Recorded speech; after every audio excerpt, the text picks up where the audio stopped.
প্রিয় ভাই বোন, আজকের বিষয় আমরা থামবো না। কোন বিষয়ে আমরা থামবো না? ঈশ্বর কোন বিষয়ে আমাদের থামতে মানা করছেন? চলুন তাহলে আমরা বাইবেল থেকে দেখি ঈশ্বর কি বলে।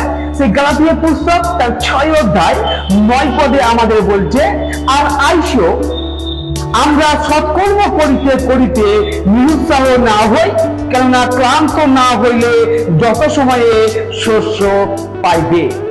অর্থাৎ আমরা সেই যখন সর্বপ্রথম প্রভু যিশুকে বা ঈশ্বরকে আমরা জেনেছিলাম, সেই তখন যে ঈশ্বরের প্রতি যে প্রেম বা ঈশ্বরের যে প্রেম, আমরা সেই তখন যে সর্বদাই প্রার্থনা করতাম, আমরা তখন যে সর্বদাই বাইবেল স্টাডি করতাম, প্রতি রবিবার চার্চে আসতাম, সেই জায়গায় ঈশ্বর আমাদের থামতে মানা করছেন। আমরা এটা যেন কন্টিনিউ যেন করে যাই, ঈশ্বর খুশি হন।